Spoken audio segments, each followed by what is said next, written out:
Ta-da! All right, all right. We are live. Uh, I appreciate, as always, your patience while we get all the technical snafus out of the way. In case you are wondering who I am, my name is Antonio Bryce. I am the writer and the creator on the comic book series Brand. We are on Indiegogo right now and have raised nearly $70,000, thanks to the kindness of good folks such as yourself. But we're not here to talk about Brand today. Uh, we're going to talk about wizards, particularly Wart the Wizard. Ladies and gentlemen, Mandy Summers. Hi, everybody. How are you today? I'm excellent. Doing good. Doing good.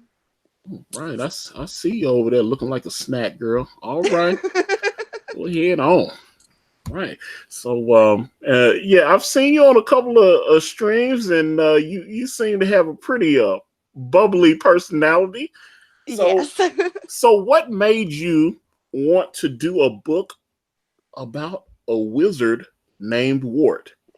Well, it's kind of funny. My little girl got to the point where she just got kind of tired of the books we had.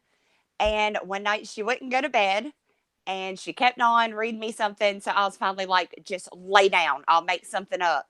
And from me making things up came Wart the Wizard. So, yeah, it just pretty much all began with just telling my little girl stories to make her go to bed. Uh-huh. Okay, so and tell me how many pages is Wart the Wizard? It is 90 pages, full color. Oh wow. Yes. That's okay. Yeah, 90 pages. All right, because I've got it pulled up here on the Indiegogo. And I see that's a very nice picture of you, by the way. Well, thank And you. yeah, Antonio loves the ladies. Everybody knows that. Let's see here. Okay, I saw this. It kind of had. I almost got like a was it Sergio Aragones vibe? I used to like read Gru the Wanderer or something. So Right. I'm not. Who's your artist on this? Well, the covers, I have the one you're showing right now. Peter Gilmore did that one. Uh huh. And then I have one by Simon Pothier and one by Vic King. But I do all the inner art. Oh, so you're an artist as well. You're not just so you're writing this and doing the art on it? Correct. I'm doing everything. Coloring the whole nine. Yes, yes. Kyle comes in though. I can't take full credit for the coloring.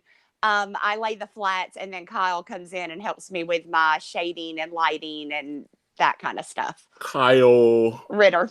Oh wow. Okay. Yes. So Yeah, you got the big guns in there. Okay. yes, he's teaching me how to color. So yeah, and I can't think of anybody better to take lessons from than Kyle. uh, So Kyle is definitely exceptional. I would agree with that. yes, All his stuff that I've seen just looks fantastic. it Although does. to be fair, I think I have a pretty darn good colorist on my book as well. But yeah, Kyle is amazing and Hmm. big fan of his. Yes. So it is yeah. So I'm looking at all this, and obviously this is meant for. I'm assuming this is all ages kid friendly. That's what Oh, it looked like. yes, yes. It's actually it's kind of weird the way I did it. It is very much a kid's book, but it was kind of made with the intentions to give the parents something fun to read to their children. Because I swear, if I have to read through Llama Llama Red Pajama or Green Eggs and Ham one more time, I'm gonna lose it. So it's really fun for adults. I use a lot of like old time references that the parents will understand. A lot of video game references actually. Like at a point in the book, he's going to run across a overzealous guild, and anybody who's played an online game knows how guild members can be. So Yes. there's a lot of references that your kids are going to still find funny, but as an adult, you'll find it funny as well because you've dealt with it. So yeah, that's I really wanted to make sure that the parents enjoyed reading it as well as the children. Right. So we have the link to Wart the Wizard in the description, and I see it is being dropped in the chat as well. So if you uh, have a hankering for some wizard action, do that electric slide over there to Indiegogo, and maybe snag you up a copy here. Let's look at your perks, because originally I saw you had the cover, the Peter Gilmore cover up, which let me go back down to that, because I saw you had that for sale, and someone apparently has snatched that bad boy up. That looks Oh, like a pretty yes. cool cover. Yes, absolutely. That was gone quick. That went really, really, really fast. Oh, and one thing I noticed you had these kiss cards here, and I saw some people. They were kind of talking on. They were like, "Well, if this for kids, why is it a card with the kiss on it and all that?" I saw some Yes. people on the Twitter, and yeah, I don't know. Mm-hmm. Twitter is kind of getting a little toxic lately. Yeah, a little. So I don't know. I actually thought this was fun. I thought it was fun, but they were like, if it's for kids, why should do it? I don't know. Yes. Explain your thought process there. Okay. Well, first of all, if you notice, I did not charge anything extra for the Kiss card. It comes actually in the pack that come with three, and it was more of a, if you buy all three of my covers, I Hmm. mean, you deserve like a hug and a kiss. I mean, that's showing real support. That's not. I mean, that's my big tier. And I'm a girl, and I get it. I'm a girl that's kind of in a guy world. Most comic book creators are men. And I thought, you know what? I can do something that they can't. I can sell kiss cards.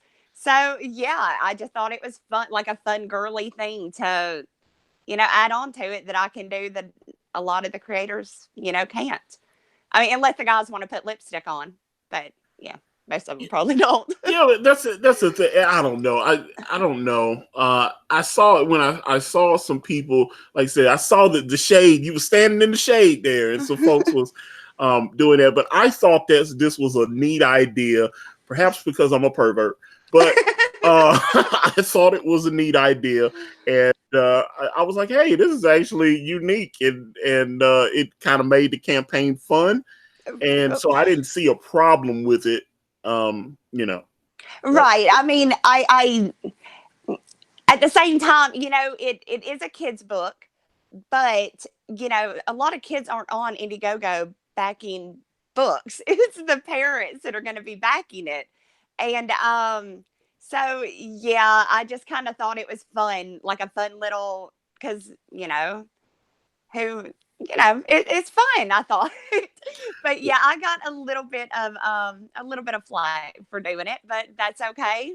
Some people get it, some don't. We just keep on keeping on. So Well, again, it did not offend me, but again, I have rather questionable morals and all that. But I thought it was fun. I thought it was. I was like, hey, that sounds like fun.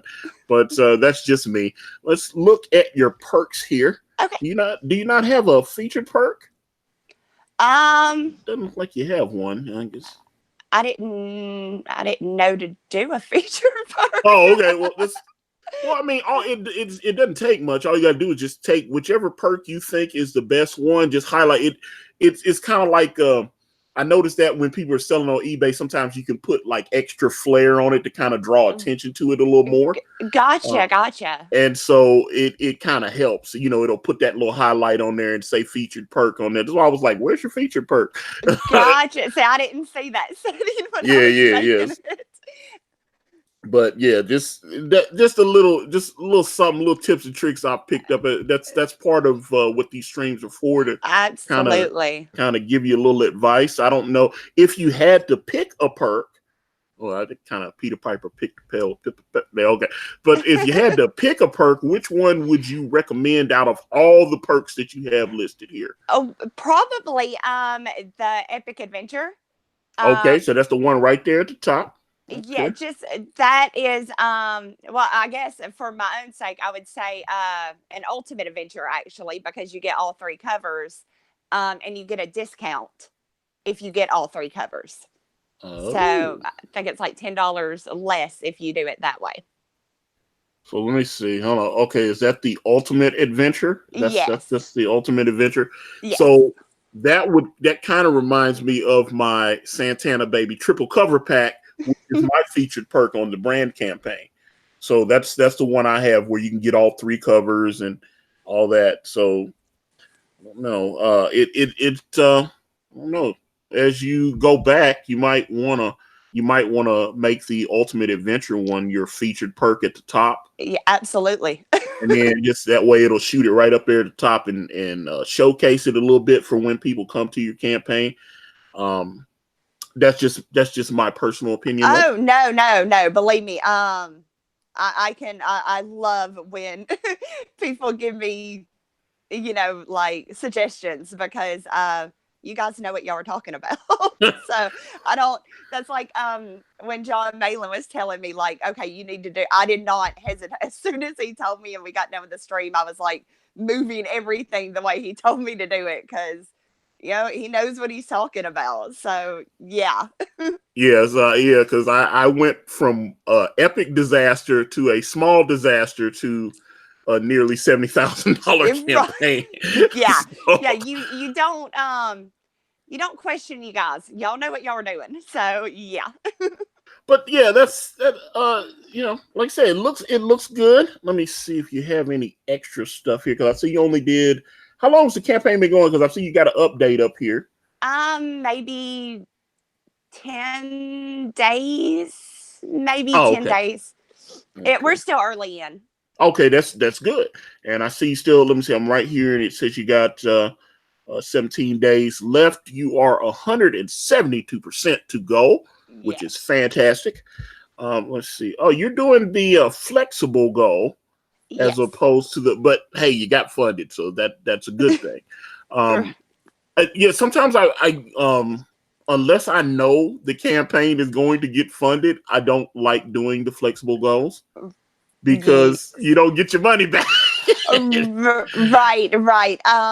Yeah, I found that info out after the Ah, fact. gotcha. So it Okay. was like, okay, well, we're just gonna go with it and pray it gets funded. So But yeah. I'm glad you got funded. So Yes, yes, exactly.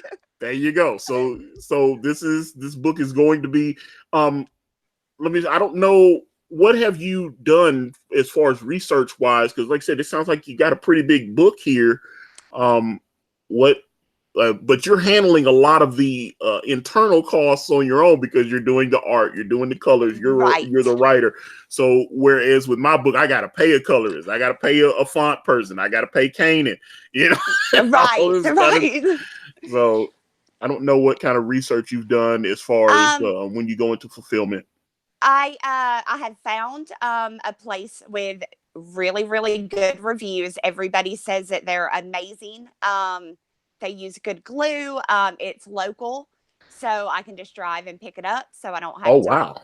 Yeah, so I don't have to worry. Well, I mean, it's a couple hours away, but I mean, what a fun road trip, right? Going to pick up your comic books. You can How if you do you have a YouTube channel? I do, yes. Because that's what I'm saying. That's a YouTube video right there. You're like, hey E- guys, this is Mandy. I'm going to pick the comic books up. Thank you guys for right. backing. And just throw it, and just do that. I mean, that's fun. That's great content right there. Exactly, exactly. I was thinking I could even stream a little bit like in the car and be like, look, we're on the way. It's fun. That's what's so great about Comic Skate and the indie comics is you get to basically watch the comic you backed become a comic with the updates and I would like to start drawing a little bit on camera like some of the bigger guys do where they're actually you can watch like Ethan with Cyberfrog, you could watch him some nights literally drawing out the comic and that was like amazing. That was the coolest thing to me. Well, yeah, I definitely and also like what was when Bigfoot Bill was going into when he was promoting, Hmm. he went he fulfilled with what's it, Jurgens API. They do a lot of the annuals that go out to all the high schools and stuff all across the country, and they're right outside of Nashville, I think. So Hmm. they weren't that far from where Doug was. He actually went to the, to the plant and showed them actually running Bigfoot Bill off. Like, and so. and that is just awesome. You don't get that anywhere else. You don't get that connection with the creators and the artists that you do with this. It makes it so much. Comics are already fun, but this experience makes it so much more fun. When you finally get that comic, you felt like you've been there the whole time, from the beginning to the moment it's in your hand, and you're like, I actually am a part of this. Yeah, absolutely. So, yes, that to me is just the coolest thing ever. Well, this is fantastic. This is all. So, are you actually a comic book head, or you just did this because I know you say you were telling bedtime stories to your daughter, but are you actually into comics? I am. I haven't been able to read them, honestly, as much as I probably would have liked. We don't have one in my town, a comic book store. Oh, So wow. as a kid, I lived in a small subdivision, and unfortunately, I was the only girl. I was surrounded by boys. So when they would bring their comic books or their big brother's comic books, I would read those too. So I kind of had a love for comic books when I was little. Like the first one I ever owned was Rainbow Bright and the Star Stealers. My brother and I drove like to a comic book store an hour and a half away, and I was kind of bored walking through the store, and I saw Rainbow Bright, and I was like, oh, I gotta have it. And so he bought it for me, and that's kind of where it began, was with Rainbow Bright and the Star Stealers. So that is fantastic. Obviously, the first time you and I talked to each other was on Ethan Van Sciver's channel. We watched all of those Rainbow Bright commercials. It was like, what was it, like 80 something commercials, I think. Yeah, we streamed for like 3 hours. It was crazy. He went through all the commercials. The U.S. commercials, the international commercials, and you just watched it as it started from the beginning, and then as it went on, and we got like into the 90s, early 2000s, you started seeing the something cringe changed in the Rainbow Bright universe. So it was very interesting. Yes. The two guys making the pew pew noises. It's like, that's like the sound of a laser. Or that other video, but we're not going to talk about that one. But yeah, that was a little interesting. So yes, so it got really, really cringy once the two grown men are pew pew with the Rainbow Bright things. Right. So I cannot help but notice that you have something I have grown up with, a true Southern accent. Yes. If anyone has been following me, they know that I am not only a true son of the South. I was born in Alabama. I was born in Huntsville, Alabama, and then I now live in the grand old city of Murfreesboro, Tennessee. So I'm here in the volunteer state, not that far away from you there. Although it's been about a year and a half since I've been to the Atlanta area. Traveled, but I enjoy. Southern women are the best. This is well. I mean, I don't know. I like accents though, so I was like, it felt like when I hear you talk, I was like, this is the way I'm used to. Right. It's like, but then, also, but like I just like accents. I like a New York accent, a Boston accent. Yeah, me too. Because I was a lonely child, and a lot of times I would watch TV, and then I would, like mimic different people's accents and stuff while I was sitting there. So, okay, so now everybody's shouting out where they from. So I was like, okay, so I see, like West Texas. Let's see, Nicodemus X. I used to live in Kingsport, Tennessee. I've been to Kingsport, Tennessee. I have actually been there. I've been all over Tennessee.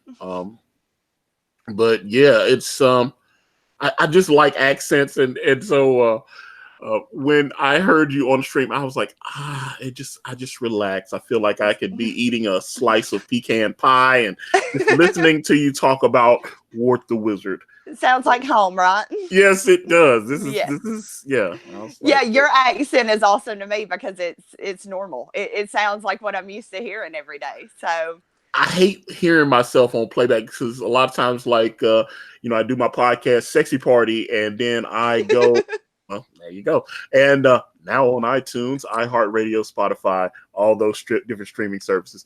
But when before I upload it, when I ripped audio off the YouTube and then I listen to the playback to make sure that there's nothing I need to fix. And I hate hearing myself talk. Because to me, it sounds like I'm going, well, I'm going all up, and it sounds like that, so it drives me nuts. yeah, I'm totally with you. I hate having to edit. I try to get everything in one video so I don't have to edit to go back and listen to myself because I sound so. You don't realize how Southern you sound until you hear yourself, and then it's like, oh wow. Wow, I am Southern.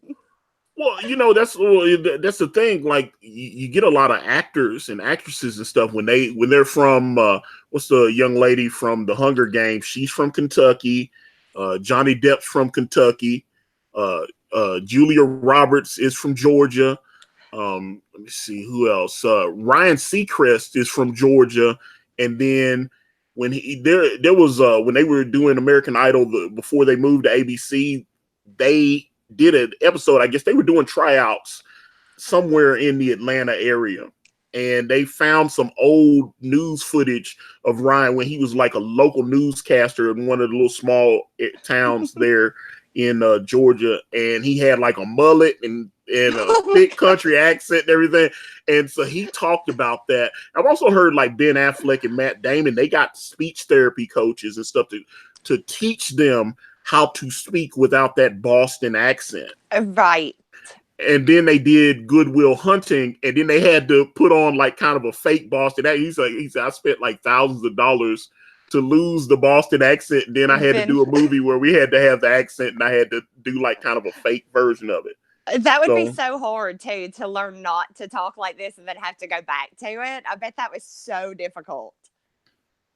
Yeah, well, see, yeah, that's the thing, and let me see here. Okay, because I see Vinny Art, and he says Johnny Depp is from Florida. I'm telling you, Johnny Depp got people in Kentucky. He owns some land there and all kind of stuff. And I'm like, he got some cousins here. Now, maybe he was born somewhere else, but I'm telling you, this man, born Johnny Christopher Depp II, born June 9th, 1963 in Owensboro, Kentucky. You were saying, Vinny? Okay, I'm trying to tell you because I know people that know Johnny Depp. And he keeps land in Kentucky. That's why I was like, maybe he was born in Florida and just moved it, but he was born, according to his Wikipedia page, in Owensboro, Kentucky. But that's what I'm saying. I know people that were like cousins of his and stuff. And he still will go down there. And yeah, it's like, although it's weird that he's got some kind of thing with his I guess soon to be ex-wife where they're like suing each other and all this kind of thing. Yeah. So yeah, I was like, okay, this is strange. But no, it was just the only reason I mentioned it because, like I said, I knew some people. Vinny says he lived in Florida for most of his life. Okay, but I just said he was from Kentucky. And not to mention Florida's in the South too, though. So I mean, although depending on where you're at, because I notice a lot of Floridians they don't like to see themselves in the South. And no, they kind of separate themselves. They're their own like entity over there. They don't really like to consider themselves Southern. They're Floridians, or the ones I met, anyways. Yeah, or I've got some friends from like the New Orleans area and some folks in Louisiana. They was like, Louisiana is technically in the South, but there are parts of Louisiana that aren't Southern. Right. Yeah. That kind of thing. So it's like, yeah, they see themselves as something different, although you can't, when you go down to Louisiana, you get that, especially like if you in that like swamp, like bayou type area, it's real country down there. It's real country down there. Yes. Like, but yeah, I understand New Orleans, they get that, you know, because they got all that, they've got that so much history with like the Creole and all, you know, they've got the French and everything's all blended together. So they're like, oh, we're something different, but we just happen to be in the South. Right. And that's what it is. So that's the only that's why I'm saying that's the only reason I mentioned it, because like Jennifer, like I said, what's her Jennifer, whatever Lawrence? Her name is that the Hunger Games actress? Because like I said, she's like I said, she's from Kentucky, you know, and like I said, Mr. Depp, born in Owensboro, and he definitely still has some property in Kentucky, because I'm not that far from Kentucky, and I know some people that know some of his cousins and stuff. He's got people here in this area. That's awesome. So yeah, that's what I'm saying. He still will come back and kick it in a holler somewhere. Although I hear he's got a nice little spread out there in Kentucky. I'm sure. I'm sure. Yeah, he's not broke. I was like, and that's funny. I grew up watching Johnny Depp. When the Fox network first started, he was on 21 Jump Street. Yes, I wasn't around for when that was new, but I've seen some of 21 Jump Street. Yeah, and I was like, yeah, and then he started looked like his career started to take off, and he was like, I don't want to be on this show anymore, and then they killed his character off and everything, and it was like they brought Richard Grieco in. And I was like, man, I used to watch all that, but you know, Johnny Depp, love that. Johnny Depp is a brilliant actor. You know, it's strange to me that he was born in the South, but a lot of people, like I said, a lot of people that are born in the South, they'll go somewhere else and never mention. Right. Yeah. The guy who, and I can't think of his name, but the guy who does Magic Mike. Yeah. I think, what's it, Channing Tatum? Yes. I think he's from Alabama, isn't he? I know he lived in Florida, because I heard him talking about his father wanted him to do something else or something to go back to school, and he was like, all right, I'm gonna take like a year, and if I can't make it happen, then I'll do what my father said. And yeah, it was just it's that kind of stuff. How, you know, you know, I'm always fascinated by. Obviously, he made it. Yeah, he made it. He's good. Yeah, he ended up making it. So I was like, oh, okay. I understand that, you know. So, but you know, there's other people, because like my mom used to watch all that old, you know, Andy Griffith, Gunsmoke. You know, just these are things that I grew up. You know, like it was in reruns, obviously when I came out, but it was showing all the time, like on TBS, the Superstation.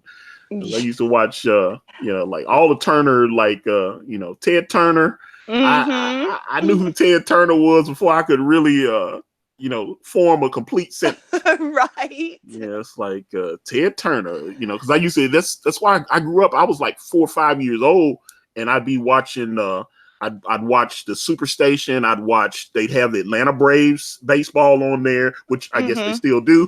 Oh yeah. And, you know, Atlanta Braves, and then they would have NWA, Jim Crockett wrestling on there. It was, you know, that's the Superstation, especially when I still lived in Huntsville. I'd go, it's like, when I still lived in Huntsville, we go, we had cable, my aunt had cable, and so we'd watch, you know, that's why I used to watch. So, you know, I'd see Ric Flair, I'd see the American Dream, Dusty Rhodes, and that's why I started noticing like the Southern wrestling was different from like the Vince McMahon type wrestling. It was different. Yes, absolutely. I was into wrestling when I was little, and then I got out of it, and then I got into it again as a teenager. But then they started, Stone Cold Steve Austin started doing that what thing after everything. And then it got to the point where the audience was doing it so much that they still do it. Do they really? Yeah, if Stone Cold comes out now, if he comes out, he can still pop the crowd. That's what's so funny. I love when Stone Cold, he'll come out, he go, what? What? And they'll still do it to this day. And I was like, That man, that was like 15 years that ago. is crazy. Yeah, it was so bad you couldn't even hear what other, and it didn't even matter if he was out there. If anybody was, and I like the smack talking. I'm horrible at it, so I like hearing. It's like an art form to me, hearing people smack talk, since I'm so absolutely horrible at it. Oh. So I used to like that was the part I liked about it, and yeah, it got to the point where you couldn't hear it because you heard what, and I was just like, I'm done with it. After about a year of it, I was like, I can't anymore. But I can't believe they're still doing it. Well, yeah, and that's the thing, because I see a Kuma in the chat. He says you keep saying wrestling, but I think you mean wrestling. And I do know, because I listen to Jim Crockett. Jim Crockett has his podcast. They upload it on his YouTube channel, every week, and he's been doing podcasts for about 10 years, I think now. And Jim Crockett Talking Sense, I think, is what it's called, but. He has the best stories about wrestling in the Southern Territories ever, because he'll talk about Jim Crockett, he'll talk about the Memphis Territories, he'll talk about, even like dealing with when they bring the Japanese wrestlers over and all the different, just right. It was interesting. He's got early old wrestlers like Chris Benoit, rest in peace. Chris Jericho, D'Lo Brown. He worked with everybody. He worked with John Cena. Before John Cena went up to WWF at that time. Right. Had John Cena down in Ohio Valley Wrestling. Had Brock Lesnar down there in Ohio Valley Wrestling. I love listening to Jim Cornette, but it just sounds like he's just burnt out on the business. Yes. And he says he's not bitter or whatever, but I was just some of those stories he'll tell. It sounds like he's a little irritated. Yep. And it just. But I mean, hell, you get something like 40 years of your life, and then you see what it is now. That's why I'm kind of. I love wrestling. Is that, I like the old, say that sweet spot about the mid 80s up until about, say, 2004, 2005. That sounds about right for my time frame too. I missed some as I became a preteen just because I got into makeup and the girl stuff. So I kind of got out of wrestling and more into boys. But then as I please became, tell me more about that. So then when I became a teenager, I started dating a boy that was really into it. So I kind of got back into it again. And I absolutely loved Stone Cold, and trying to think of some more of that. If anybody asks me, and I do it just as a joke, they're like, so who's your favorite wrestler? I always say Goldust. And they just look at me like, really? But Shattered Dreams. I liked him. And I thought the best tag team partnership I've ever seen was when they stuck Booker T with Goldust. That's interesting. Their conversations, because Booker T's pretty serious, and I'm gonna get in there, and he had like Goldust right up in his ear going boo and stuff like that, and he what the facial expressions Booker T made, he was just so not having it, and it was so hilarious that he was forced to that. Well, I gotta it's some of that because what's that? Dustin Rhodes is now. I saw he's doing some of the AEW shows. Obviously, his brother Cody Rhodes is like part owner of AEW, and it really. I was like, man, the dude's like pushing 50 now. Because I remember he came. I was down in Alabama visiting my aunt and my cousin and everything. And there was another one of our relatives that was at the Greyhound bus station out there in Huntsville, and they had to go pick him up. And I was supposed to go with them to go pick my other cousin up at the bus station. And I decided, I was like, nah, I don't feel like going. And so I let them leave and they went. And it just so happened that the American Dream, Dusty Rhodes and Dustin Rhodes were coming into town, and they got off the bus. They were there at the bus station. And when my cousin came back and told me he met the American Dream, I bet you were just like, drove me out of my mind. Oh my gosh. I was like, I was supposed to be there. And it was like, they know how big of a, because, you know, I always watched the Superstation and watched Dusty Rhodes. And the fact that I could have met Dusty Rhodes and shook his hand, that's probably gonna eat away at you man, yeah. And I was like, they were like, yeah, and it was so funny because my cousin was telling me, because he watched the Little Wrestling with me. He knew how big I was into it. Right. Road Warriors, all those guys. And so to see, he was like, yeah, he said they were getting their bags and stuff. He said, and Dustin Rhodes was pretty new into the business at that point. And you know, my aunt, like, yeah, he's like, yeah, they talked to us and shook our hands and everything. And I was like, because my cousin recognized Dusty Rhodes. Right. You know, my cousin was like, he's like, dude, he's like, Dusty Rhodes was at the bus station when we went there. Man. That drove me nuts. And I was like, I never forgot, because I was like, I was supposed to be there. And right. I was like, and I'm sure they were bragging and just adding salt to the wound about it drove me nuts. Yes. Like, we told you to come. You should have came. And I was like, oh, man, I'll never forget, especially now that Dusty Rhodes is no longer with us. And I had an opportunity to meet him, and I didn't. You know, obviously I didn't know he was going to be at the bus station, or I would have gone. Who expects to see anybody at a bus station? So I'm trying to think. I was like 14 years old at that time. And yeah, I would have got to meet Dusty Rhodes. And this is before he ended up leaving WCW and going over to wrestle with Vince McMahon. So I was like, my God, I was such a huge fan of the American Dream, Dusty Rhodes. He was like one of my favorite wrestlers. And it drives me nuts, because they were wrestling at the Von Braun Arena in Alabama there. Oh, okay. And, they were they did a lot of wrestling shows there. I've heard Jim Cornette talk about the Von Braun Arena. And I was like, because the Space Center, well, you know, they test like the rocket shuttles or whatever, the rocket engines. Right. Because I was at school, and they would have to let the teachers know. They'd be like, hey, we're gonna be testing rockets from like 1 to 2. Oh, because wow. we were so close. Mm-hmm. You would hear when they turn those things on. It was very jarring, but they would, you know, so you'd hear the principals like, hey, at 1 p.m. today, they're going to be testing the shuttle rockets.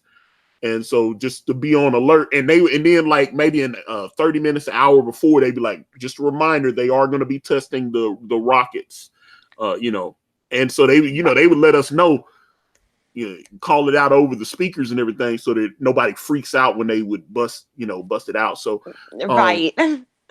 It was always, you know, it was weird, because my father, you know, my father was in the Army for 23 years, and you know, tired as a sergeant, and then he became like a civilian contractor. He was working at the Redstone Arsenal down there, where they do a lot of those testings for the shuttles and everything. So it was like, you know, like I don't know quite how old you are, but there was a movie, I think it came out around 85 or 86, called Space Camp.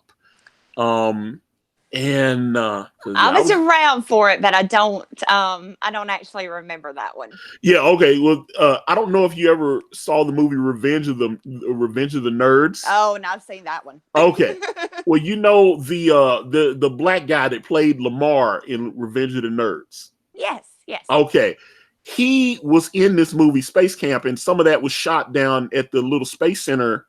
You know, it's like a tourist attraction down there, and people go to the little space center. Right. In Alabama, and and so some of that was shot at the actual space center in that's awesome. so that's why I was like, I was tripping whenever I see that movie. The movie's not great, but always I was like, oh, there, I know where the Space Center is, Right. that kind of thing. So Right. Yeah. it's interesting to me. So I actually spent a weekend at that space camp when I was about 9, and I was in Girl Scouts, and it was a part of a badge we were working on, and we got to go spend the weekend and actually sleep at the space camp. It was really, really cool.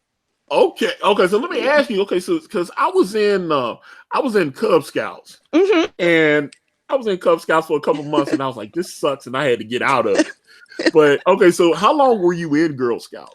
Let's see, I made it to a junior. Oh So wow. from about I started as a brownie. So I guess about from 6 to about maybe 12, 11, 12. Oh, So well, a few years.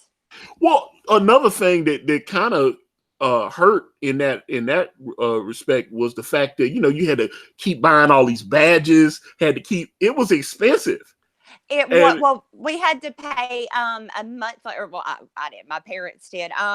It was like monthly dues, and it was like maybe $25 a month every month that my parents had to write the check out for to pay for the badges and pay for the stuff, and there was a constant field trip. It was expensive. yeah, and I was like, I was living in the ghetto. It was so funny. It was so funny. There was it was a couple of places that they would be like these. It's like watching one of those documentaries where where the civilized folks go down to try to bring Jesus to the savages and stuff. You would get like you would get these Mormons and they would show up in the projects. It was weird to me. It's like when I see people, it's like, hi, I'm Jebediah. I'm from the Church of Jesus Christ, the Latter-day Saints. And I was like, and I'm just saying, I lived in the ghetto. It was the real hood. It's Right. like, and the only time I saw white people was they were the police or they were coming to collect bill money. That was the only time. Other than that, it was It like, was. yeah, it was Yep. not. So it was weird to see like the Mormons though, they would show up and they would have, I don't know if you've seen like Book of Mormon and they were dressed Oh just yeah. like that with the badges and everything. Yeah, on the bicycles. Yeah, and there's like they'd Yes. be or on foot or yeah, but some of them would have bicycles, but Yep. they'd be like, I'm looking at these crazy dudes. I was like, do you not understand how dangerous this place is? And I'm like, I don't want to be here. Why are you here? And I was like, I mean, I'm serious. We was in the hood. People was getting shot. There was drugs Oh everywhere. no. And then they'd be like, yes, we'd like to talk to you about Jesus. And all of that. They would just they'd be knocking on your door and everything. It would be weird. And I'd be like, okay. And my mom was a Christian, so she would just let them come in and get them some refreshment. And, why don't y'all come in and they would come in with the Book of Mormon and they would give it, and I was like, we had a copy of the Book of Mormon in my house. It was strange. I was I just remember stuff like that because I was like, yeah, we was in the hood, but the Cub Scouts, they would start putting flyers out and stuff. They were like, hey, come out, we're doing Cub Scout meetings and all this. And then it would come and like one of the scout recruiters, they would be like going around and they would be talking, they'd be out in the hood like, hey, we'd love to have you guys come down. So my mom like signed me and my brother. My brother got out of it before I did. My brother was like, yeah, this is not what we did. And he went to like 2 meetings and he was done. And then I stayed, like I said, it was like 3 months. And we went and tried to do that Cub Scout. But then, like, as I started going, I was like, Mom, they need it. And my mom started looking at how much the stuff was cost. And she was like, we can't afford this. Yeah, they're expensive. Yeah, I don't know like the price as opposed to Cub Scouts to Girl Scouts, but you had to buy the uniforms, Yeah. and every 2 years you have to get a new uniform. And they ran about. My daughter just got out of. Well, she quit after Daisy. She wasn't into it. But I had gotten her into it, and I think altogether I spent probably $300 for like 2 months of her participating. So yeah, the juice wasn't really worth the squeeze on that. Yeah, because my mom and dad, they had split up, and we were, I had come from a 2-parent household, and then all of a sudden, my One. dad was out of the picture, and it's he's sending child support checks and all, and the whole thing just got it. It was very surreal to me, and then we went to. I'm trying to remember. It was one of the hobby stores or whatever, because they sold these stuff for the Cub Scout. There was like a little thing that you tied your little bow tie thing up Yes, with, yes. and all that. And my mom was like, "Look," she was looking at me. She was like, "Look, I'm not gonna spend all this money if you're not gonna." Right. She bought the little clip and the first set of badges, and then I was like, "Mom, this is coming up," and she was like, "I just don't have," and she just had to tell him. She's like, "Look, I guess we gotta find something else for you because I just can't afford this." Right. And she was just looking, because they had like a little book, they was like, "Take this home to your mom and do all this," and and I'm having to explain, like, this is $30, this here is $50, because it's like there's like bandanas and all that, and then like I said, you go from a Cub Scout to actually being a Boy Scout. Yeah, and then you got to buy all new stuff. Yeah. Because they were different stuff when you get in the bigger group. Yeah. No, I had a buddy of mine, Jeff. His family had money, and it was always weird because that was a strange thing, because like he didn't live in the hood. I mean, but that was when I started having friends that weren't black or whatever. So right. So I stayed at Jeff's house, and they let Jeff come and stay at my house. So Jeff came and stayed at my house. He came and stayed at my. He loved coming to he loved coming to my house more. It was like an adventure to him or something. It was strange. It was like an exchange student type thing, because when he would come to the hood, right, and like a whole different world. Yeah, it was strange to me, because I was like, do you not see this is a shit pile? I live here every day. He said, "Antonio," and I mean, we went to school, and I went to a school called Hobgood Elementary, and I went to Hobgood Elementary, and he stayed the whole weekend with me, and he didn't want to leave. And then we went to school, and he was like, "Oh man," they were like, "What'd you do this weekend?" I was at Antonio's house, man. It was so cool where he lived and all this other. And they were looking at me like, "Tonio, don't you live in the hood over here?" I was like, "Yeah," but because I love going to his house though. His family, like I said, his family had money. They, 2 parents, and nice. So it was right. weird. When I opened his refrigerator, there was tons of food in there. You open my refrigerator, and a person could move in there. It was different. But Jeff, he joined the Cub Scouts when I joined the Cub Scouts, and he had money to, continue being in the Cub Scouts, and he ended up going into he was in the Cub Scouts for like 4 or 5 years, or Boy Scout. He went, like I said, he ended up going into Boy Scouts and everything. They stayed with it. Right. And, he took, and not only that, he was in martial arts and stuff. I actually went to one of his tournaments. They were at some kind of, he was like a yellow belt or whatever, and and went up. I think he stayed up until like brown belt or something. So yeah, he had opportunity. It was weird for me, because it's like they get to travel all over the place, and like I said, both his parents are in the home and everything. But he, for whatever reason, he liked coming to my place more than, because I was like, he was like, "Hey, can I come stay the night at your houses?" And I was like, "Why would you want to come to my house? Why? I like going to your house." Right. And, it was just strange to me, because I was like, I don't know. I don't know if he thought he was on a safari or something, but you're like, this is real life for me. This ain't no. Yeah, he liked going to the, but he was but I will honestly say he was a people person. He got along with everybody. I was like, they saw, he would get there, and a lot of those, because the school was integrated, it was obviously, they were doing that busing, where they were rezoning, where they tried to make sure that, that the school had enough blacks and had enough white people there. They were trying to, so they rezoned everything. So you had to, so everybody was going there. So when he came to the neighborhood, it was still kids that all went to Hobgood with us. Right. So it was, they saw that. So it was like, and he had a really outgoing, I'm curious, I hadn't seen him in like 30 some odd years. I'm curious how his life turned out, because he was a very interesting, and like I said, very, it was just, oh my God. I was like, he was very, he was just able to get along with everybody. And we both had Nintendos. We both had Nintendo Entertainment. He had a few more games, because like I knew when I was going to get a game, it would either be Christmas or my birthday. Right. Whereas it was his birthday every day or something. It's like, oh man, I just got this new game.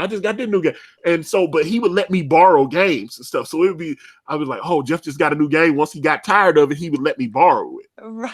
And so all of a sudden I would have the games over there. So we would just swap out like that. But it was real cool. But I never understood why he seemed to like coming to my house more than I like, you know what I'm saying? I was like, yeah, I can stay tonight. Let me come over to your. Oh no, I'll come over to your house. He wanted to get away from. His brother and his mom and his dad. Right. He want to come hang out in the hood. and so I'm like, you in the projects, he out there at the basketball court, and we had like a little rundown basketball court and he just loved it. He loved it. It was just. It always surprised me. So I was just like, but like I said, I miss him. I wonder what happened to him. I remember his older brother was named Michael, and his older brother was friends with my brother. And like I said, they both in karate together, and we were in the Scouts until I wasn't in the Scouts anymore. And he kept going. And I was just like, I'm curious about that. It was I'm curious how his life turned out. I'm sure he's got a couple of kids or whatever, and it's just, but he was a good dude. He was a dear friend of mine for like 4 or 5 years of my being in grade school and everything. And he was like one of my best friends and stuff. But he liked comic books. I like comic books, and that's when I started, like reading X-Men and Avengers and Captain America and all that, G.I. Joe comic books. And, I love that, but that's the thing, rather than looking at what makes everybody different, I'm looking at common ground. I'm looking at, hey, you have a family and I have a family. You love your family, I love my family. That we both have to provide for our family. It's like, and so when you start looking at it's like, hey, you like football, I like football. We might like different teams, but we both like football. This kind of thing. So, and the more we looked at, what's different about us, and then we can look at those things that brought us together, and you kind of realize you end up having more in common with people than you thought. Oh, absolutely. But yeah, it just but yeah, he was a good dude. I was like, I am very curious as to, maybe I need to look him up on Facebook. I was like, you remember me? He's come stay at my house, like he's come stay at your house. Oh, I guarantee you he remembers you probably just as much as you remember him. You should try to find him. Oh, y'all can meet up and go have a couple of beers, and you should do that. That would be like so fun. Yeah, I'm curious about it. Yeah, because I am curious, because I'm curious how his life turned out, and just to see, because it's weird. I've had people add me on Facebook that I knew like 25 years ago in high school or whatever, and I was like, I was just like, this is interesting. Just you see somebody in there with their, they've got a wife now, or they've got a husband, and they've got 2 or 3 kids. Right. Yeah, it's there's a young lady. She was a grade behind me in high school, and she found me on Facebook about 7, 8 years ago, and so we kind of send each other messages. And she got married. What was it, about a couple months ago? She posted her daughter had a grandbaby. She just had her first grandbaby, and I was like, oh wow. Man, I know I'm getting old. I was like, when your high school friends start posting their grandchildren's pictures. Yeah, and I was like, I'm still in the age where my friends are posting pictures of their children. Yeah. But yeah, once it gets, I can see in a couple of years when they start talking about their because some of my friends had children much, much earlier than I did. I waited till much later in life to start. So I have some friends who had kids at like 17 and 18, and their kids are like already like graduating. Like I just went to my best friend's daughter's high school graduation, and it was so weird. How It's many like, how many kids do you have? I had two. Oh, both girls, boy, girl. No, What do you got? I have a little girl and then a 4-year-old boy. Oh, okay. So I don't mention him usually in my book pitch because the book, even though it's also written for him, it was more, she was the one that made the book happen. I got you. My boy, he doesn't care what I read to him. He just wants to sit in my lap and be rocked and read to. He could care less. So is your son into like Spider-Man or any of that kind of stuff, or no? He likes Spider-Man, and he likes Batman. Those are his two.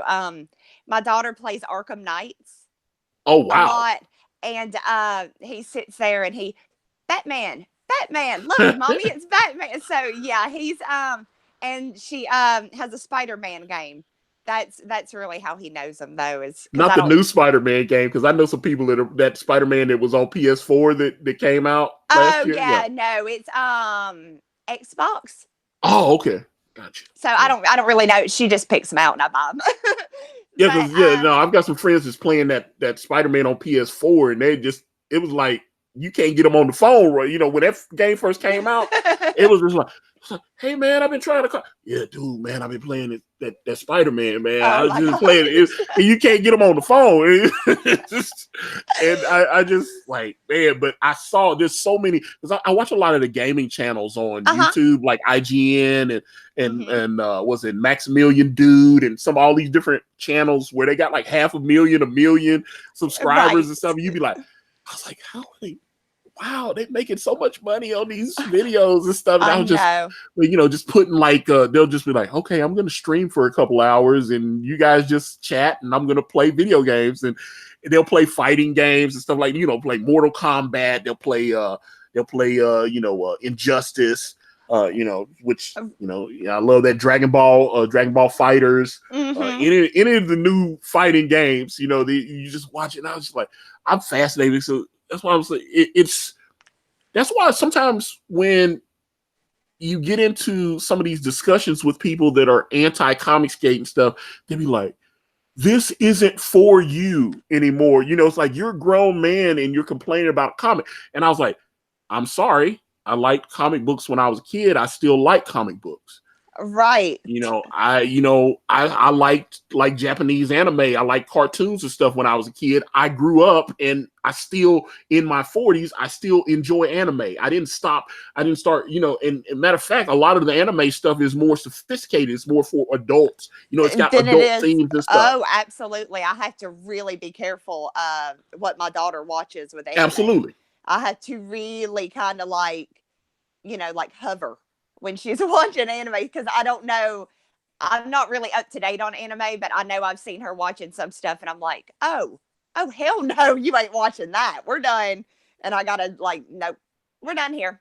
Well, I was watching, I don't know if you're familiar with that one cartoon, Sailor Moon. Yeah, that's one of them. That's one of them she loves. Well, someone was showing me some like screenshot. They were showing, it was like how they had to fix certain things that were, they were altered to broadcast in the US on television. Like apparently there were some, nudity that, the Japanese audience didn't, have an issue with, and then it would come over here and they'd be like, hey, this is for kids and you got to switch it. And they have to draw over things and stuff like that. That's one thing, but I like, I like movies like Ninja Scroll and Akira and all that, just Princess Mononoke, that kind of stuff, so it doesn't matter. I'll be 60 years old and I'll still like that stuff, or they're talking about complaining about Star Wars. I like Star Wars when I was a kid. I like Star Wars now. So when I see what's going on with the new Star Wars, I'm like, man, that's stuff that I really liked. Why are y'all doing this? Right. Yeah, they are, they've ruined a lot of good stuff. and that's Yeah. exactly it really surprises me because I'm like, so I was like, I'm not supposed once I get to it. What's the cutoff range? What's the cutoff Yeah, age that when I don't have an opinion anymore? right, when am I too old to enjoy video games? Mm. At what age do people look at you and you're like, oh, you shouldn't play games anymore or have an opinion even? Just yeah, I don't really get that. I mean, our generation got to have it. Even mine, I think I was the very last generation that got to enjoy the not having the internet. Mm. So, I got to watch games go from Atari, like Frogger, and what was it, Pong, Yeah, to I had an Atari to 2600. yes, to what it is now. And it's like, how can you say that I shouldn't like this? I actually watched it go from, crappy DOS to, what it is now. Of course, I'm going to follow it and like it. It's every year they get better and better and better. So, yeah, I don't really get a lot of people's attitude with that, nor do I get changing things that shouldn't be changed. Yeah, and see, that's probably why I gravitated towards Comicsgate, because Mm-hmm. they were speaking. They it just seemed like this community was starting to go, hey, let's why are y'all doing this? And we spend a lot of money supporting you guys. Why are you doing this? Your customers are telling you that they don't want this. Right. I mean, how can you try to sell a product with your customer saying that's really crappy? You need to change that, and you're like, no, you're wrong. No, I like it the Well, way I like it. I mean, who does that? well, That's I've insane. but see, I've talked about this. They've got that Eternals movie coming out, and I've talked about this on a few streams where did an article and they were talking about one of the call sheets they were for actors that they were looking, and they were specifically looking for a gay Latino or Hispanic actor because they want to make sure that they showcase a gay god in the Eternals movie, and I was like, it. I didn't get. I was like, okay. I was like, why are y'all? I just okay. That is so horrible. And I was Um, just, oh, I couldn't understand with the Teenage Mutant Ninja Turtles, why did they like birthday cake now? it's What just what happened to pizza? yeah. I just My son cut an episode on the TV the other day, and I was just walking around cleaning, and they were like, "Yeah, birthday cake," and like, "What are they talking? They're talking about cake. I mean, it's pizza time. What the hell? What happened to why they didn't even go to a healthy food? It's birthday cake's probably worse than pizza. I don't know. it's, Like the it's a turtles got dumb change. well, the It turtles have gotten a little. Are they completely off the pizza? Because like when you play the video games and stuff, like that's the power up is getting a slice of pizza. It's like if you like oh, fighting with the ninja. is it still that way in the games and stuff? Like, the ones I played, the pizza is normally used as a power up. It's like, oh, you're running out of energy. Oh, here's a pizza, like a half a slice, a single slice, like that kind of thing. And then they'll use it. I was like the it seems, but they've done a few like those last few Teenage Mutant Turtle movies. They were awful. Oh yeah. Yeah, they were both Yeah. the J.J. Abrams Ninja Turtles movies. They weren't very good. No. Um, and I love the Ninja Turtle. That was Teenage Mutant Ninja Turtles. Whew, Oh, they were awesome. They yeah, were I absolutely love that. awesome. And the song at the end of the movie, that ninja rap, it's so awesome. Oh, I, now okay, so you went back. You're going back to the one with the Vanilla Ice in it and all that. yeah, Yeah, that's the yeah. best Go one. Ninja. Yeah, yeah. Go Yeah. Ninja. Go Ninja. Go ninja. Yeah, that's the best one. Oh man, I went to the theater to saw. I went to the theater to see all those movies though. Like I those did were too. those were the Ninja Turtle movies with the Jim Henson creature shop involved, where they actually had Yes. them in the animatronic suits. And I saw some of the behind the scenes stuff. Those stunt guys that did the martial arts. Those Mhm. guys were incredible. They were sitting around flipping and kicking and doing all. And they had That's the little awesome. suits. But these the two J.J. Abrams ones, the ones that they did within the last few years. Those were with all that CGI and stuff. And not to mention, and I talked about this on my Twitter the other day, where they released that trailer to the new Cats movie with Jennifer Hudson in it. Oh my God, that looked creepy. Yes. It looked so bad. And I did not understand. I was like, what are you guys doing? I know. I didn't understand it. I know every time I see, not every time, but most of the time when I see new movie trailers, I'm like, ugh. I mean, it just makes you want to, facepalm. Just, oh man, why? Why is that what they chose to do? It's like there is a complete disconnect from what people want and what they're willing to give. And I don't know. I just, I hope that it'll change. Yeah, and that's why I was like, oh God. I was like, they used to be a balance when I remember when the CGI, because the CGI stuff was so expensive, so they had to make sure when they put it in that it really had to be in there. Right. And now the movies, and some of that has to do with George Lucas and the Phantom Menace, because he put so many CGI shots in that movie. Right. Where, that's one of the things I do like about the original trilogy is he had his special effects, but he used a lot of models and, more practical effects.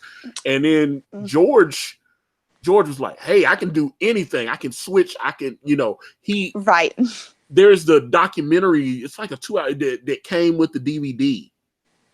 And you see where George kind of got a little bit of a demon in him, where he's taken 2 or 3 different takes of the same scene, and he was like, okay, this part of that scene sucks, this part of that scene sucks, I'm gonna take all 3 of them and splice them together into one. So he started doing things with the computers that you was like, and I just, I was like, oh man, he's letting the computers kind of take over a little too much. Yeah.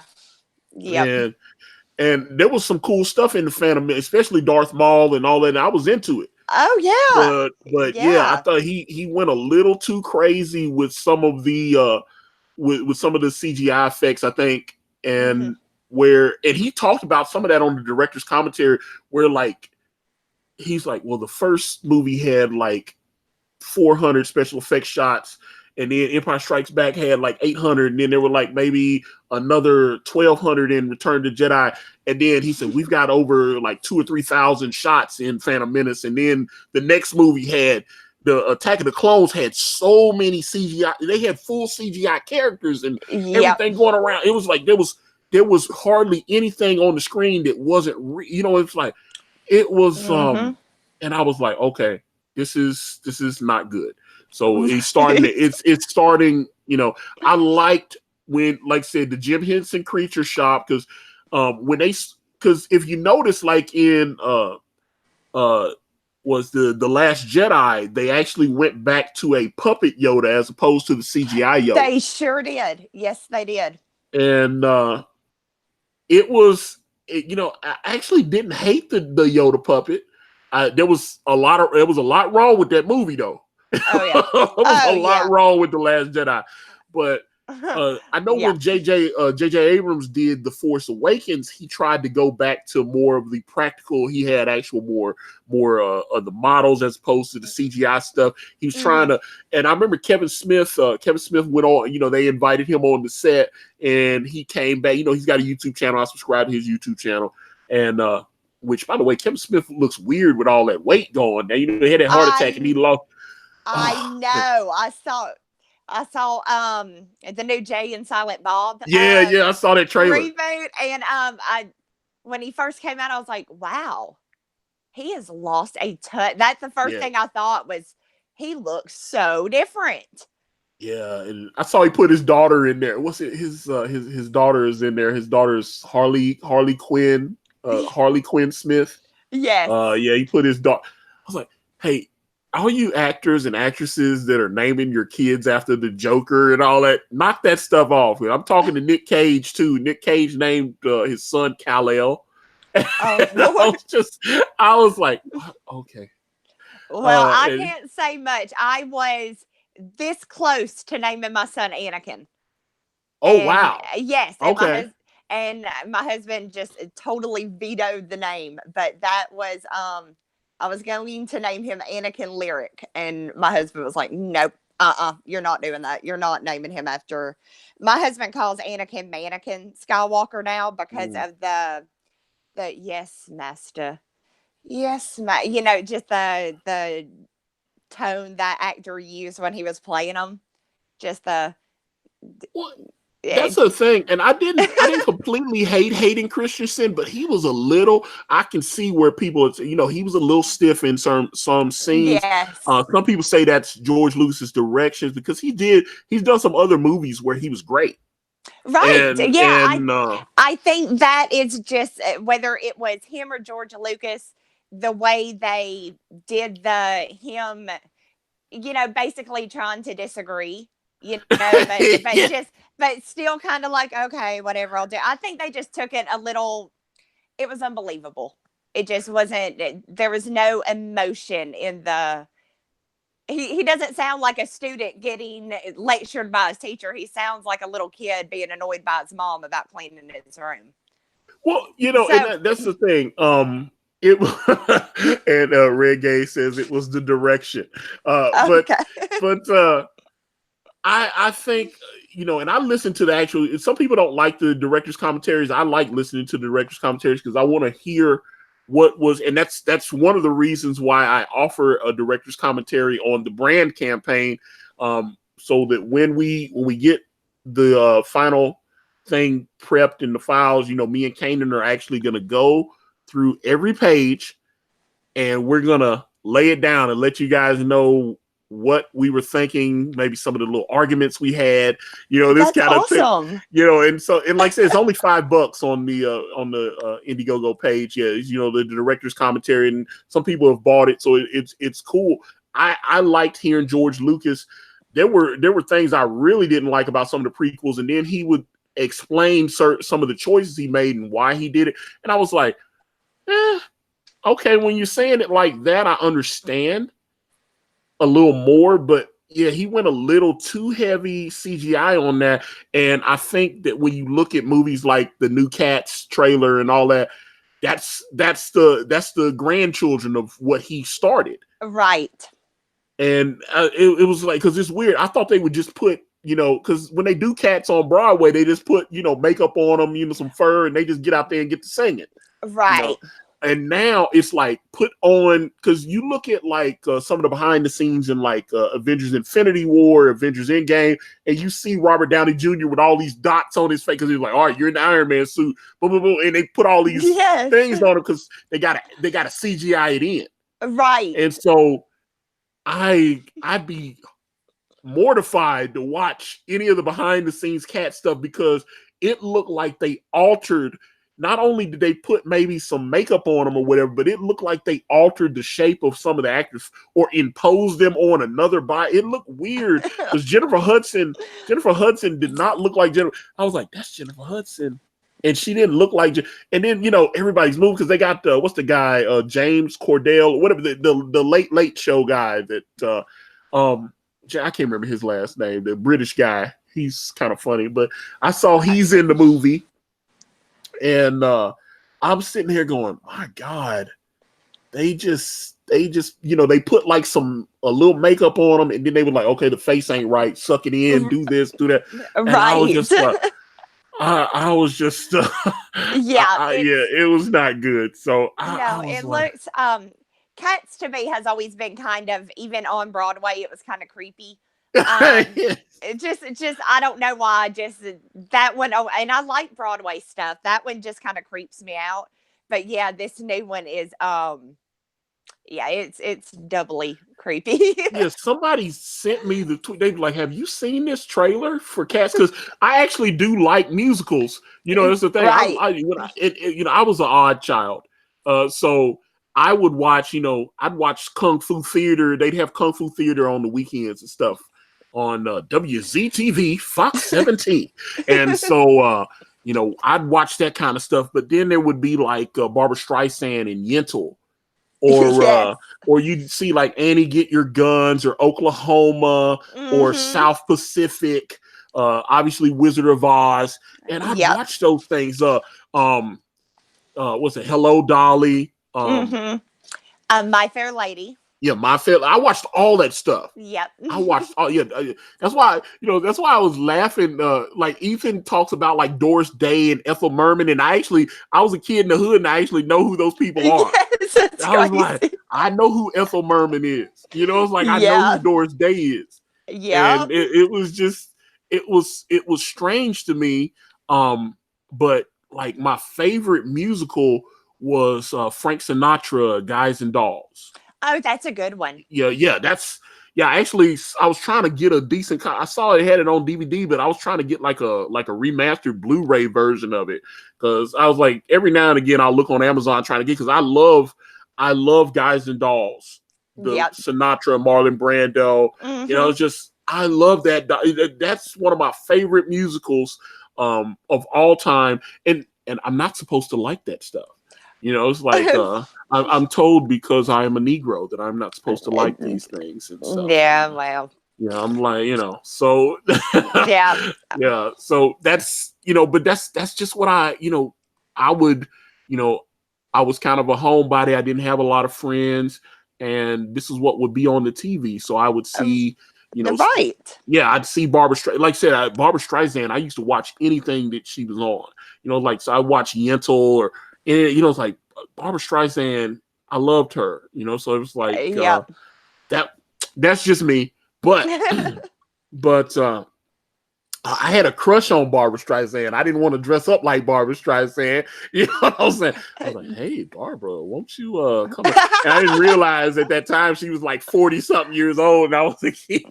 And I was like, oh, yeah, okay. I was just about to say, she considered the age difference. She was that would not have been my guess for your crush. Yeah. I wouldn't have guessed. Nobody in the world would have guessed.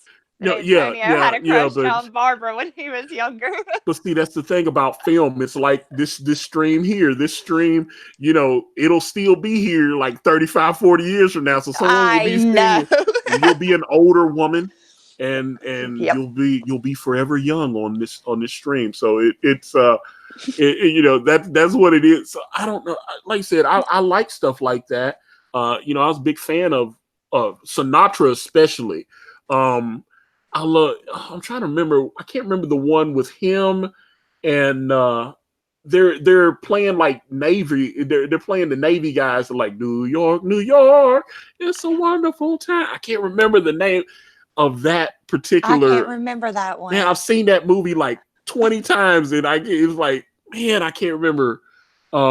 But you used to actually be able to win like an Oscar for stuff like that. Oh yeah. Yeah, it was like because Barbara Streisand won an Oscar, but it was she was in a musical, and they gave that's the thing. But I used to love those. Yeah, South Pacific. Oklahoma, where the wind goes rushing down the plain. And I was like, I would love it. That's the stuff that was fun to me.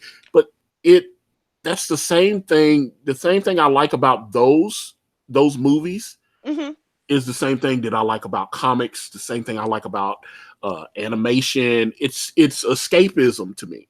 Exactly, and it should be. And it's just they're trying to bring their beliefs and politics into it, and it's kind of, and it should be. You should be able to forget about the real world and read your books or watch your movies. Like, I don't want my superhero to be me. I want my superhero to be super.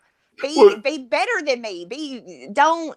I saw, and it's so cringy, I saw a book where the whole story was about a guy going to buy feminine hygiene products. Oh, I don't want to read that crap. Yeah, I can't. Who says, oh, I'm excited. Look what's happening this week. Who? Yeah. Oh my gosh, so cringy. Yeah, I just want to be entertained. Exactly. Without an agenda. Just entertain me. Don't have an agenda at the end of it. Don't try to change my mind about something. Just entertain me. And that's the thing, because I used to watch Family Guy all the time, and then I started seeing like Seth MacFarlane, and as he I once I realized, I was like, dude, he's a huge SJW. I don't know if I could actually have a conversation with him because we couldn't I just want to talk about you know what I'm saying? I was like, dude, I just want to talk about your show. You know, I was just like, I don't want to, it's like, yeah, I know you don't like Trump, whatever. You know, you hated George Bush. I get it. Okay, can we talk about Peter and Stewie and all that? I would just like to sit down and have a conversation, and I don't know if it's possible for him to do something like that. Yeah, I mean, now obviously I don't know the guy. He seems to know what his beliefs are, and he does push it a little bit in the show, a little more now with the Brian character. But I don't know. He kind of seems like you could talk to him. Like I don't feel like he would push an agenda on you necessarily, but who knows? I don't know. I'm going off of some of his tweets and some of his interviews. Oh, yeah. He's definitely.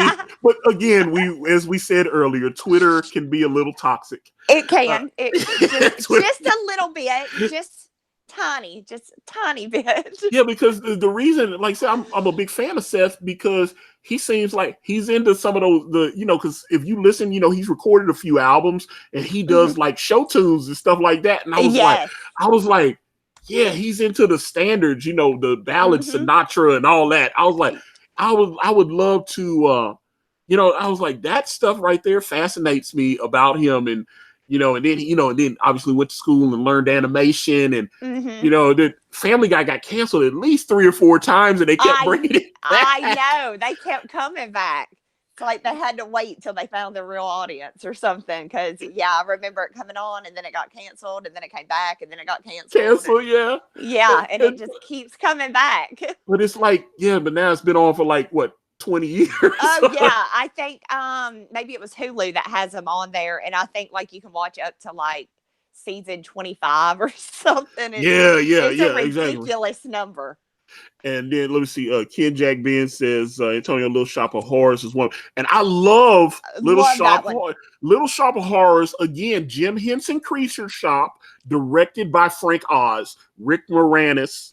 I love that movie. I love that movie more than got it on DVD. That's one of that is one of my favorites. Yeah. And my ex-girlfriend, she did not understand my fascination because they would take a lot of these clips from these movies and load them up on YouTube.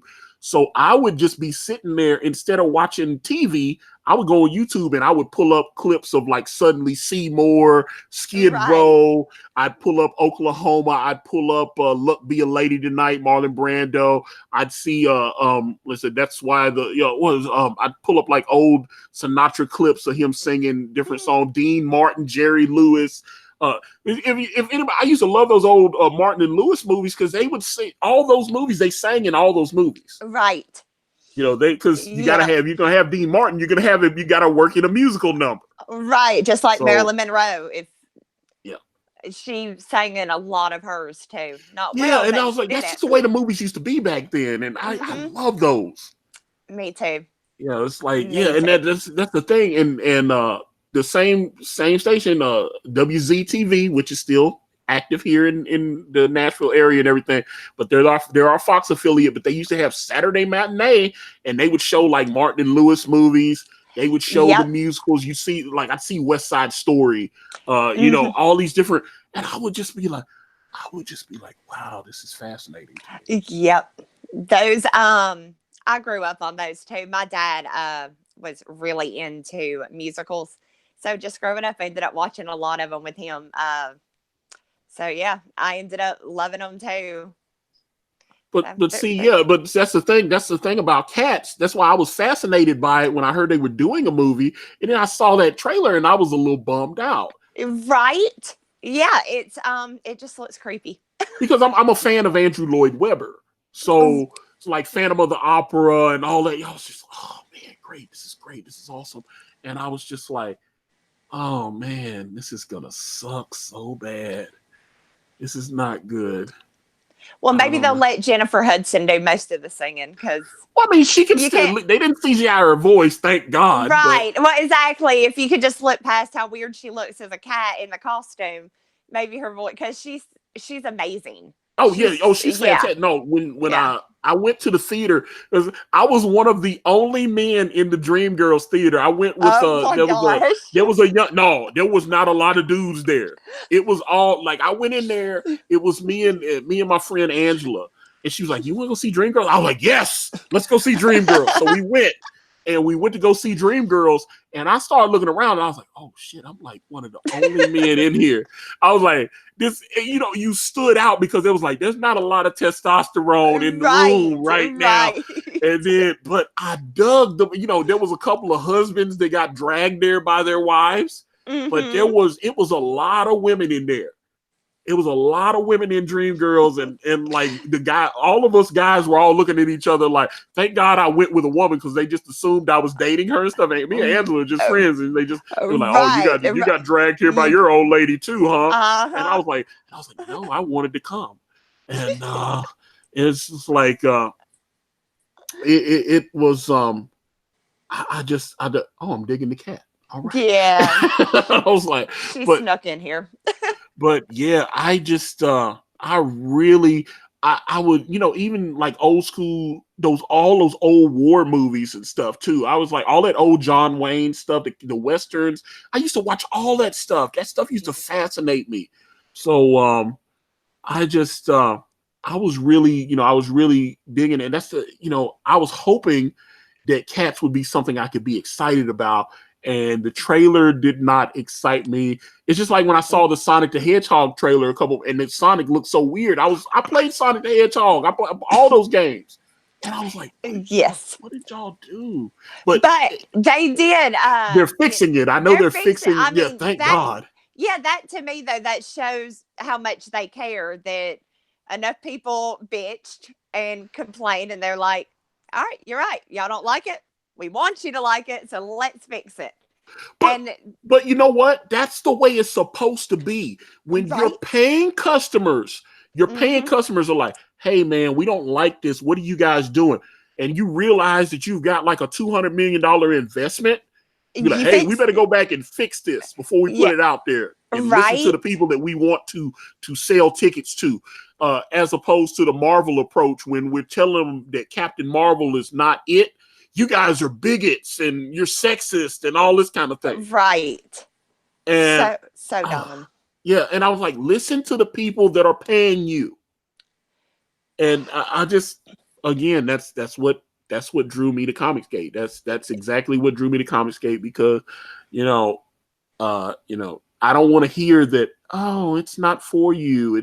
You're not, because I was like, okay, I don't want to hear that. So no. And if it's not for people who are fans and love it, who the hell's it for? Yeah, exactly. Who is it for? If it's not for the people who like it, who are you making it for? Yeah, it's we're making it to virtue signal.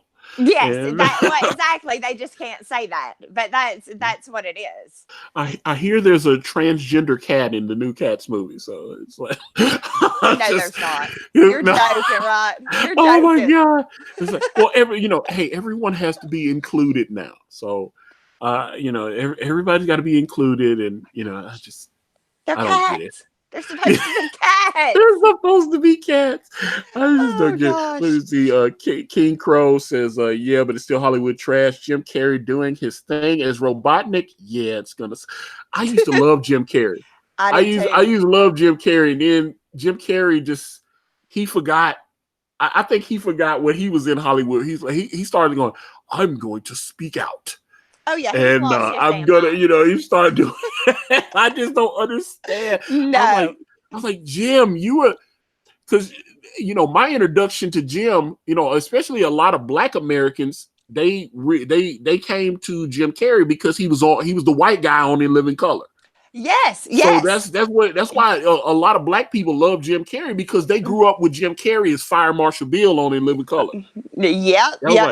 He was so funny. That's where it came from, and that's what it is. So I'm sitting here like, I don't get that. I don't understand. And now he's drawing these pictures of people getting shot in the face and targets and all that, and I was just like, okay, man. Yeah, and I okay, if he's had epiphany or something and changed his ways, but I'm sorry, dude. You're the guy that talked out your ass as Ace Ventura. I can't take you seriously. You talked out your ass to me, dude. I'm sorry. We're done. We're done. I'm no longer gonna take any political or any advice with real stuff because you will always be Ace Ventura talking out your ass to me. That's So why I was like, yeah, I don't get that. I was like, hey, I just don't get that. Why would you alienate a large percentage of your movie going audience? I don't understand that. no, I'm telling you, he's lost his damn mind. Yeah, that was He's just lived in Hollywood too long or something, and just a total disconnect. Maybe that's what happens when you get a ton of money and you live somewhere like that and you isolate yourself. Maybe that's what happens. Maybe you go crazy. Yeah, it was like, yeah, Peephole Circus, he just seems miserable and he's not funny anymore. And I definitely agree with you. The last few things I've seen him in, he's not very, it's like I was like, dude, you're like 50 something years old now and you're still doing the same kind of jokes. And, he looks absolutely, the last little interview I saw with him, I was just kind of watching. I was barely listening because it was stupid. But he seemed like really depressed, and I'm just tired of the way the world. I mean, and it's like, really? Okay, we're done here. It's weird. I was like, dude, you got everything going for you, man. I was like, I just don't understand that. But that's just me. One of the quote unquote bigots that you don't want to enjoy your movies or your television. He's got a television show that's on. It looks like it's kind of a Mr. Rogers. I don't know. It's on Showtime. It's a TV. Yeah, it's they've been showing the trailers to it. So I've got Showtime, and the trailer. It looks like his character is like Mr. Rogers type, because they're filming, but then it kind of obviously gets more into like a darker type comedy thing once he's off of it. So I actually did want to check it out. Mm-hmm.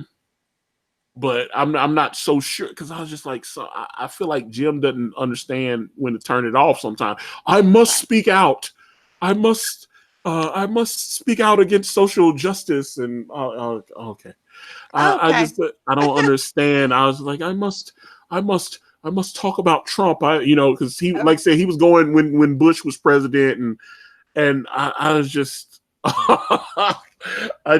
Oh man, so let's see, Kid Crow, he doesn't have everything going for him. He lives in Hollywood. I remember when he was like the top box office draw out there though. I mean, his movies used to all make money, and he used to be, remember like when he was at the prime there, he went from like The Mask and then the Batman Forever and Liar Liar and all the Ace Ventura movies, and I mean all his movies were making $100-something million. Oh yeah. All the time, and then he started becoming like a parody of himself. I didn't understand it, so it's strange to me, but I mean, hey, what are you gonna do? Yeah.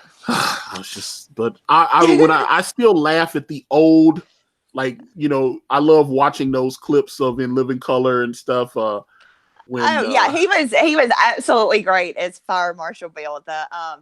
Let me tell you something. There, yes. Oh my God, you can do it good. Yeah. I was like, he was awesome. No, he was fun. No, when he was on In Living Color, he was hilarious. Also, first movie I saw him in. Now I don't know how many people will remember this. Was it him and Lauren Bacall, and was it Cleavon Little, the guy from Blazing Saddles, Once Bitten? Oh, the vampire. He was the virgin kid, and Lauren Bacall. Yes, and I remember that movie. My God, that was him. And you see him. He does like the Michael Jackson impersonate, where he's dancing like Michael Jackson and doing everything. That movie was fantastic. That was a good movie. Yeah, I love Once Bitten. Once Bitten is hilarious. It is, and Once Bitten. That Jim Carrey was a thumbs up, and then he did Earth Girls Are Easy, and that's where he met Damon Wayans. He was Jeff Goldblum was on that movie, but and what's that? Gina Davis, and they got married after that movie. But did they? He did, and they obviously didn't. They were only married for like no. 2-3 years or whatever. But because they fell in love on the set of Earth Girls Are Easy, and then Awesome.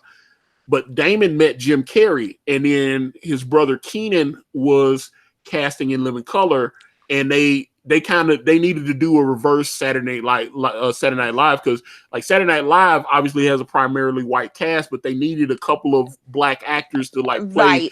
Yeah, so he knew. In Living Color is targeted to the quote unquote urban demographic, but they needed a couple of white actors, and Damon was like, Keenan, dude, I met on Earth Girls Are Easy. This guy, he was going by. If you look on the credits, he's listed as James Carrey on the Carrey. Yeah, James Carrey on the In Living Color. I still call him that, and it annoys the crap out of my husband. He's like, "Why do you call him that?" And I say, "Because that's what I originally was introduced to him as, is James Carrey." Yeah, he didn't become James Jim Carrey until after In Living Color. So yeah, I still sometimes will call him that, and it just annoys the crap out of my husband. But you look on those credits for In Living Color, and it's James Carrey, but Damon talked to Keenan, and they brought him in, and Jim did some of his stand up. He did some of the old stand up he used to do, where he's doing all the faces and all the impressions and stuff. And Keenan was like, "This dude is funny." And he's very versatile, so he can play a lot of different. Because he used to do Ted. He's Ted Turner. He had Ted Turner. The chick that the weightlifter chick. He had obviously Fire Marshal Bill. Him and Damon had the preacher characters. I just, oh my God, there was so much. Jim was so funny. He was, and really, I was just really like, was. And then the classic skit where he did the Vanilla Ice goof, and I just thought when they were making fun of Vanilla Ice, and I thought Jim Carrey was hilarious. So when I saw that he was actually getting some mood, it was so funny. What's the one guy that was on In Living Color? Damn, I can't remember all their names.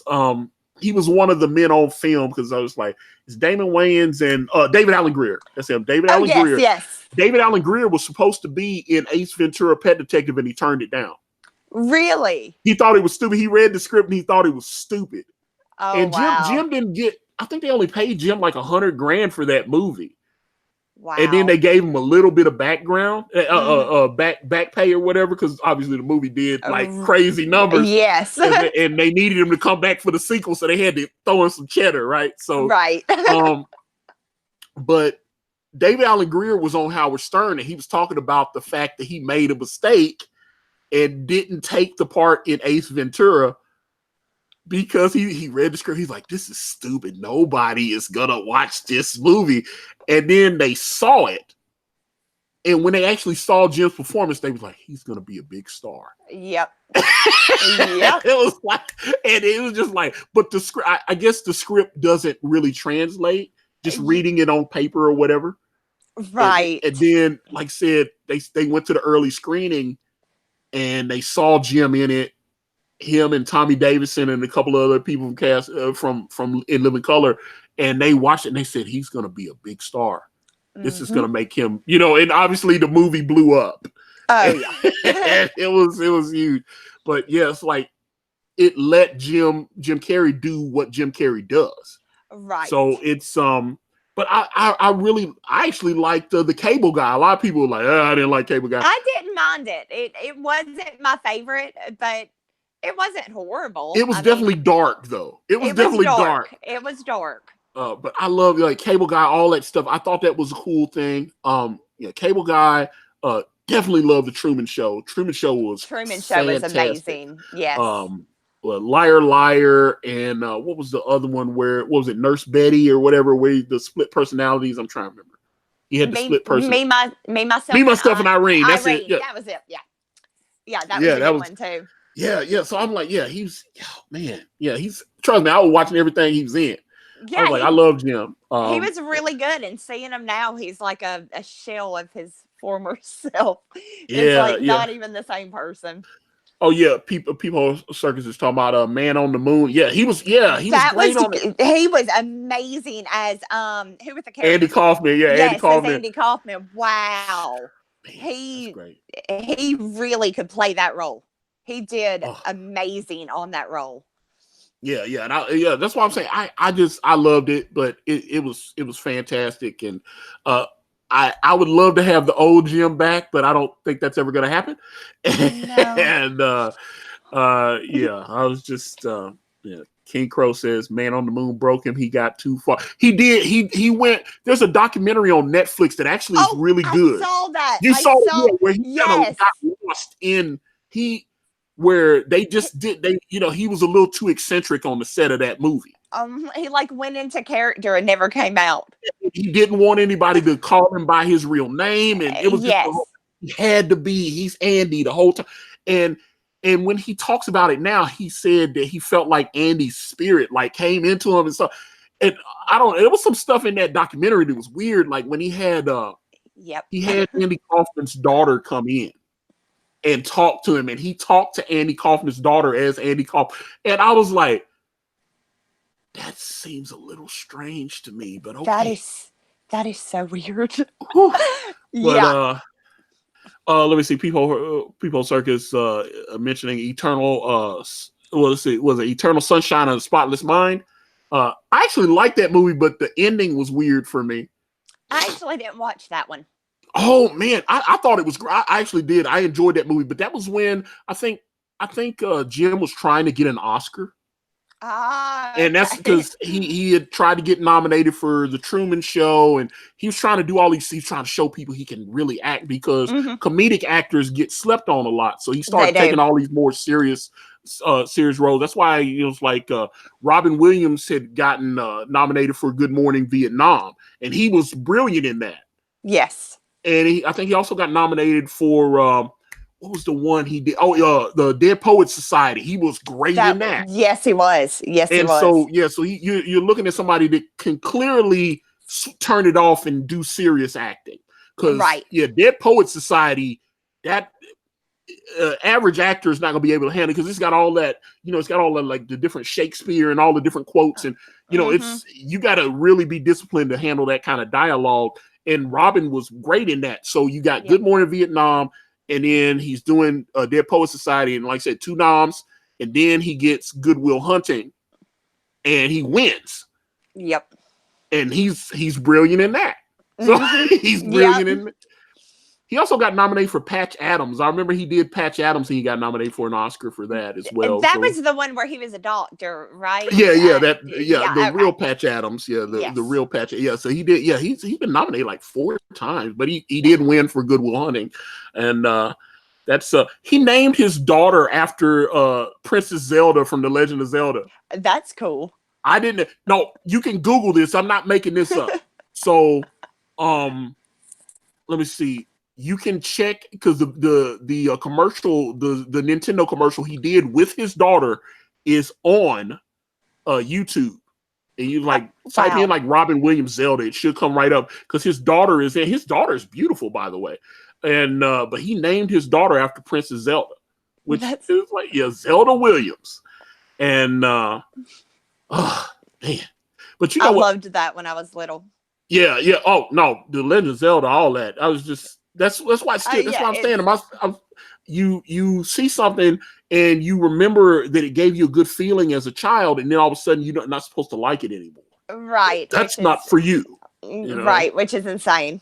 Yeah, and that's the thing. So I don't know. I don't get that, but I feel like the things that I enjoyed as a child, if I have children, I'm going to introduce my children to it and be like, I love this when I was a kid. Look at this. This is so cool, and introduce them to it.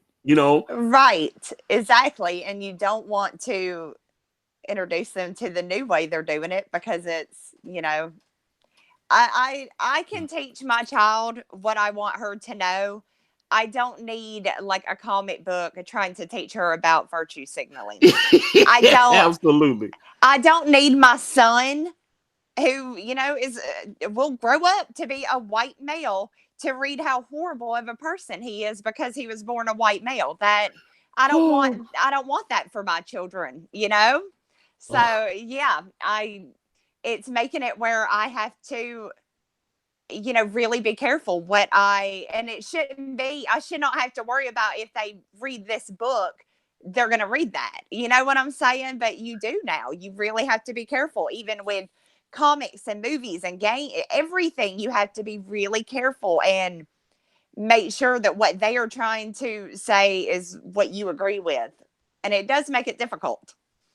Well, what was the PBS cartoon that just did I can't remember the little creatures, the little animals, they had the gay wedding on there. Is it Arnold or not Arnold? It may not be Arnold, but I know they just did the cartoon, and they decided after like 20 something years that the teacher is a gay man, and he had all the students. I was like, okay. And I remember my brother used to watch that with his kids.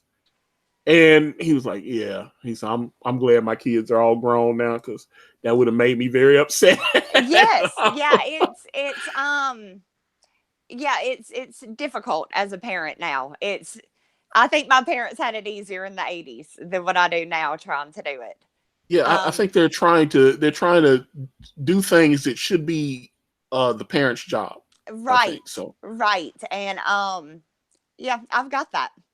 I've got it over here. They don't have to do that. So yeah. And I don't think I'm alone. I'm pretty sure there's probably a lot of parents that read some of this stuff and see what's happening, and they're like, really? Seriously, y'all are making it so much harder. Being a parent already is hard enough, and with this crap, it's so much worse.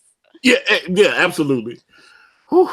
Well, Miss Mandy, I have enjoyed talking to you. I could talk to you all day, but this is great. I thought this was a fun conversation. Obviously, please guys, check out Wart the Wizard on Indiegogo. It is funding, but it could always use a few more shekels if you guys are feeling generous out there. Yes, and please. Mandy, how can people reach out to you if they would be so inclined to try to follow you, like on the social medias and whatnot? Okay. Well, you can find me at Mandy Summers on Twitter. No, I'm Wart the Wizard on Twitter. And then on YouTube, you can I'm Mandy Summers. So yeah, Mandy Summers on YouTube, Wart the Wizard on Twitter. Okay, I got you. And again, guys, please, the link is in the description, and it has been dropped in the chat as well. Please check out Wart the Wizard by the lovely Mandy Summers. This has been a fun conversation, but with that being said, I'm going to wrap this video up. And if you guys want to reach out to me, I'm on Facebook, Instagram, Twitter, and right here on this YouTube channel, everywhere is Akari Press.